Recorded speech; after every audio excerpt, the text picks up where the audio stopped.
This is Sport Today, live from the home of golf at St Andrews for the final round of the 144th Open Championship.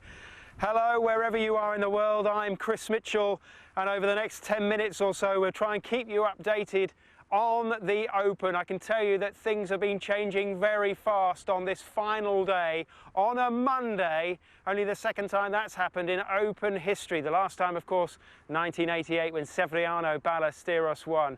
We've had all kinds of weather today. Right now it's chilly and breezy, but the rain has gone.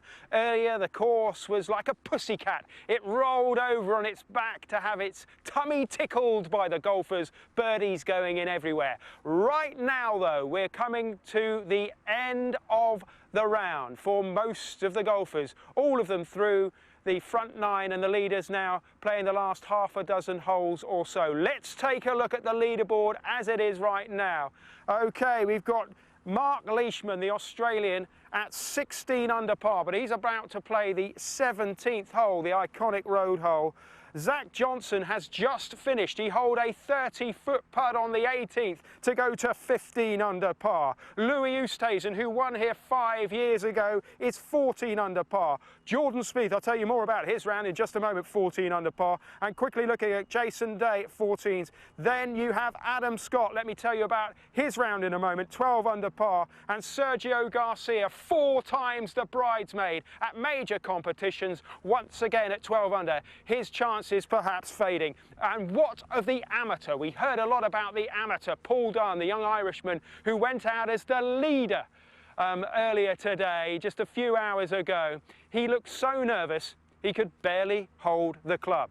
And the first hole was painful to watch. He duffed his tee shot, he duffed his second shot, got away with a bogey on that hole. On the second tee, he had to hit 3 balls. The first one, a huge slice into the practice area. The second one, another huge slice.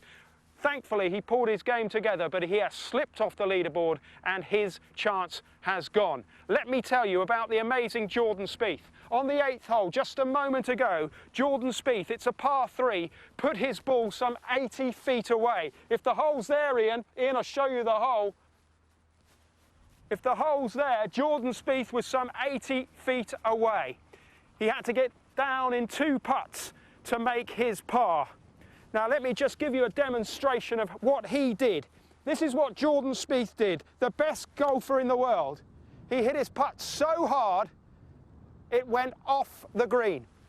Unbelievable scenes. It then took him a further 3 putts to get the ball in the hole, a double bogey. We thought Jordan Spieth's chance is gone, but no.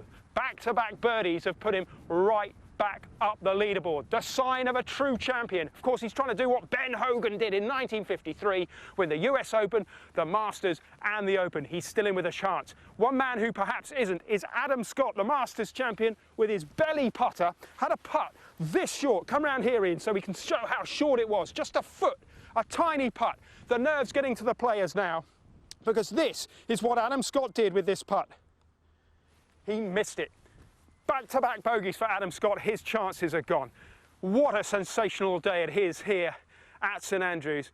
But it's not the only big story of the day, because of course Sepp Blatter, who's been in charge of football since 1998, is currently presiding over a FIFA organisation that is in somewhat chaotic condition. He held an extraordinary news conference today in Zurich, where he announced that the election for the new president would be in February, on the 26th. It was a news conference that was disrupted by a prankster, somebody trying to disrupt things. We can see what happened right now. This is for North Korea 2026. Excuse me? Thank you very much. Sorry, this is starting. We're starting a press conference. Where is my security? Come on. This is the deal with FIFA. Come on, North come on. Korea for the 2026 World Cup. Come on. It makes sense for everyone. Here we go, Sepp. That's it for that. Thank you. Cheers, Sepp. It's all there. As discussed. Well, I can tell you that Sepp Blatter also said in that extraordinary news conference in Zurich earlier this afternoon that he won't be standing for re-election. And I understand there's a lot of pressure now for Michel Platini, the head of UEFA, to stand for election. That yet to be confirmed, of course. So what will Blatter do next? Well, apparently he wants to become a radio DJ or journalist. as he put it.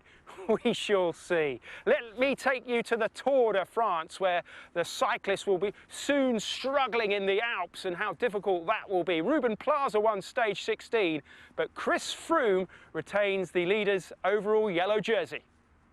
We're into the third week of the Tour de France, and today's stage was the second longest of the whole race at just over 200 kilometres. The riders heading southeast into the Alps now on another very hot afternoon in the sunshine. The veteran Spanish rider Ruben Plaza of Lampre Merida took the stage win on his own. He's part of a much bigger breakaway group who'd been away throughout the day. Peter Sagan finished second again. He too was on his own. He was half a minute behind, but the real drama happened when the overall contenders were descending into gap, and that was several minutes later. The Frenchman Warren Barguil lost control of his bike going into a right-hand bend. He barreled into the Welshman Geraint Thomas inadvertently, who was forced to the outside corner of the road, where his head collided with a telegraph pole as he lost control of his bike, and he fell off the road into the trees. Fortunately, he was able to get back up and back on his bike, and he finished in a time which means he has retained 6th place in the overall standings. Nothing has changed at the top of the leaderboard. Chris Froome still in the yellow jersey, 3 minutes 10 ahead of Nairo Quintana, 3:32 ahead of TJ Van Garderen, with Alejandro Valverde 4th, Alberto Contador 5th, and Geraint Thomas 6th. The one rider to gain a little bit of time among the contenders today was last year's champion Vincenzo Nibali, but he's still 8th, the best part of 8 minutes back.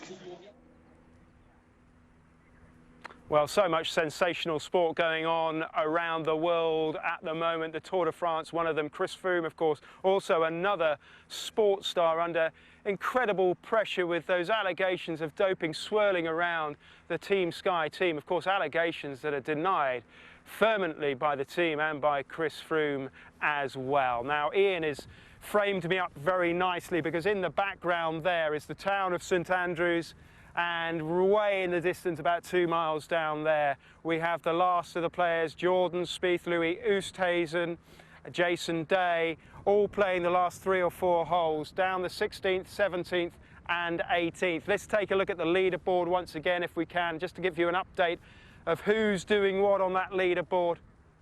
As you can see, it is a tightly packed one, although you have to say Mark Leishman, the little-known Australian here, has maintained that lead. Yesterday he shot a 64. Today he looks like shooting even better. He's 16 under par.